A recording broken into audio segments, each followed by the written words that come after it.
माझे नाव कृष्णा मलंगनेर. मी प्रॉपर जामखेडचा आहे. मी Trinity academy of engineering या कॉलेजमध्ये इन्फॉर्मेशन टेक्नॉलॉजी या ब्रांचमध्ये शिकत आहे. आज पुणेरी पॅटर्न या टीमकडून माझी सक्सेसफुली प्लेसमेंट झाले आहे. त्याबद्दल पुणेरी पॅटर्नचे thank you Puneri Pattern and team. आपले स्टुडंट आहेत कृष्णा मलंगनेर. आज यांचं प्लेसमेंट झालेलं आहे. बेसिकली ते जामखेडमधून बिलॉंग करतात. ट्रिनिटी इंजिनिअरिंग कॉलेजमधून आता सध्या या वर्षीचं त्यांचं पासआउट आहे. स्पेसिफिकली IT डिपार्टमेंटचे आहेत. तर कृष्णा, आज कसं वाटतंय? आणि आत्ता चांगलं वाटतं की प्लेस झालं आत्ता. बरं, घरचे काय म्हणतात?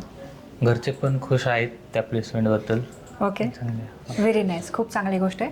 तर कृष्णा, मला हे सांगा की आता आपल्या कॉलेजमध्ये बरेच विद्यार्थी आहेत किंवा बऱ्याच विद्यार्थ्यांना IT मध्ये जायचं असतं. आत्ता जस्ट तुमची आय थिंक लास्ट सेमची एक्झाम संपली आणि अजूनही एक्झाम बाकी आहे, मेन एक्झाम बाकी आहे. एक्झामच्या आधीच तुमचं आज प्लेसमेंट झालं आहे. तर यासाठी खरंच काय तुम्ही एफर्ट टाकले होते? कसा अभ्यास केला होता? तर यासाठी आधी ट्रेनिंग घेतली होती पुणेरी पॅटर्नची, जी की कॉलेजमध्ये झाली होती. ती 3-4 दिवसची ट्रेनिंग होती आणि त्यानंतर जे त्यांनी सांगितलं जो रोड मॅप त्यानुसार गेल्यानंतर बऱ्यापैकी झाले. Okay, very nice. खूप चांगली गोष्ट आहे. तर मला हे सांगा की आता आपल्या कॉलेजचा जो स्टाफ आहे ट्रिनिटी कॉलेजचा, बेसिकली IT डिपार्टमेंट, तर म्हणजे यांच्या हेल्पमुळं तर खूपच फायदा झाला, राईट? हो. तुम्हाला काय वाटतं की एक्झॅक्टली काय गोष्टीची तयारी करून घेतली त्यामुळं प्लेसमेंट झालं? तुमच्या टीचरची कशी हेल्प झाली? तर फर्स्टली तर टीचर हे खूप असे मीन्स पॉझिटिव्ह पण आहेत आणि असं गायडन्स वगैरे खूप चांगलं करतात आणि जे की कॉलेजमध्ये पण हे टेक्निकल स्किल्स वगैरे ते सांगतात वगैरे शिकवतात. खूप चांगली गोष्ट आहे. कारण मी जेव्हा कॉलेजला गेले होते ट्रिनिटीला, तर त्यावेळेस स्पेसिफिकली IT डिपार्टमेंटचे टीचर जे होते तर ते खूप एन्थुसियास्टिक होते. त्यांच्या स्टुडंटबद्दल खूप वरीड होते. ज्यावेळेस मी गोष्ट पाहिली त्यावेळेस मला खूप छान वाटलं. दुसरी गोष्ट, कॉलेजमध्ये त्यांच्या लेवललासुद्धा खूप चांगल्या पद्धतीचं प्रिपरेशन करून घेतलं जातं, हेही मी पाहिलं. त्यानंतर मग आम्ही स्टुडंटला कॉल अरेंज केले आणि मग सक्सेसफुली प्लेसमेंट झाले. तर मला सांगा की बरेच सारे असे मुलं आहेत की ज्यांना अजूनही जॉब नाही आहे. हो. तर अशा सगळ्या विद्यार्थ्यांना तुमचा आज काय सल्ला असेल? की जे पुणेरी पॅटर्न सांगते त्यांची गाईडलाईन्स आहे की रोड मॅप आहे त्यानुसार प्रिपेअर वगैरे करा आणि प्लेसमेंट होतात. असं नाही की पण एक रोड मॅप असतो त्यानुसार गेल्यानंतर होतात त्या. बरोबर. तर मग आता प्लेसमेंट टीमने तुम्हाला काय गायडन्स प्रोव्हाइड केला आणि कुठं मदत झाली नेमकी? तर फर्स्टली तर की कोणत्या टेक्निकल IT कंपनीत जायचं तर मग कोणता रोड मॅप पाहिजे ते मेन गायडन्स होता आणि ओव्हरऑल कंपनीबद्दलचा ब्रीफ, राईट? म्हणजे थोडक्यात काय की आपल्याला थोडीशी जर आयडिया असेल आधी इंटरव्ह्यूच्या तर आपण कॉन्फिडेंटली जातो. आता बरेच सारे मुलं आहेत की ज्यांचे एक्झाम चालू आहेत, ते इंटरव्ह्यूला नाही गेले. तुम्हाला नाही वाटलं का की माझी पण परीक्षा चालू आहे, मी पण नाही इंटरव्ह्यूला जात, मी नंतर जातो? मग पण अशा ऑपॉर्च्युनिटी कमी येतात ना, त्याच्यामुळे सध्या तरी की फाईन. आणि मला सांगा, फॅमिली बॅकग्राऊंड नेमका काय आहे? आई वडील तुमचे काय करतात? आई वडील शेतकरी तर. बरं.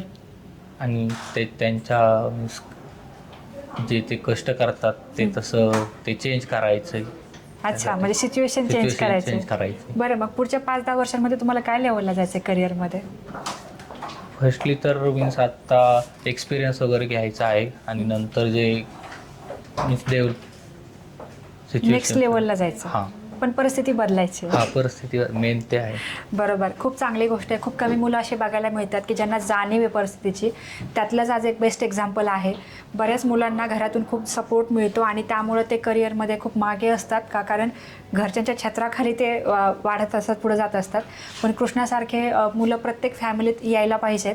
त्यामुळे त्यांची घरची परिस्थिती बदलेल आणि नक्कीच बदललीच पाहिजे असं मला जेन्युइनली वाटतं. तर मला पुढं जायला आवडेल की कृष्णा, कसं आहे, इंटरव्ह्यूची भीती पण खूप मुलांना असते. तुम्ही नाही घाबरलात? नाही, फर्स्टली मला पण होती तशी, पण मग ज्यावेळेस 1-2 इंटरव्ह्यू दिले होते ह्याच्या आधी, पण मग त्या एक्सपिरियन्सनुसार तरी मग जास्त एवढं काही वाटलं. बरं, मग आधीच्या इंटरव्ह्यूमध्ये जर आपल्याला फेल्युअर आलंय तर जनरली फेल्युअरची पण भीती असते. हो. की बाबा ह्यावेळेस माझं नाही झालं तर काय? मग तुम्ही काय विचार करून इंटरव्ह्यूला गेलात? तर मागचे ज्या हे आल्या होत्या डिफिकल्टीज आल्या त्या फर्स्टली तर हे केल्या आधी मीन्स त्याच्यावरती काम केलं आणि नंतर मग पुढच्या इंटरव्ह्यूसाठी प्रिपेअर पण केलं. बरोबर. म्हणजे आधीच्या इंटरव्ह्यूजमध्ये ज्या गोष्टीमुळे आपण फेल झालोय तर त्या गोष्टीचं लर्निंग आपण घेतलं पाहिजे हो. आणि त्यावरती इम्प्रूव्हमेंट करून आपण नेक्स्ट इंटरव्ह्यूला गेलं पाहिजे. Yes. चालेल. तर साधारण IT इंटरव्ह्यूजमध्ये काय काय विचारतात? मी ज्या आत्ता कंपनीत गेलो होतो तिथे तर फर्स्टली की एक मीन्स गेम दिली होती त्यांनी, ती त्यातले बग्स वगैरे फाइंड करून त्याच्यावर सोल्युशन काय असू शकतात हे पण त्यांनी विचारलं होतं. मग तुम्हाला तर टेस्टिंगचा प्रायर एक्सपिरियन्स नव्हता तरी पण तुम्ही आन्सर कसे देऊ शकलात? तर आधीपासून आपण मीन्स गेम खेळत असतो वगैरे, पण मग त्यातले बग्स वगैरे फाइंड करता येतात. म्हणजे जर आयडिया असेल तर करू शकतो. करू शकतो. एक प्रेडिक्शन आपण नक्कीच देऊ शकतो. बरोबर. खूप चांगली गोष्ट आहे. तर चालेल कृष्णा, तुमच्या पुढच्या जर्नीसाठी आमच्या पूर्ण टीमकडून खूप खूप शुभेच्छा. Thank you. Yes, begin from Puneri pattern team.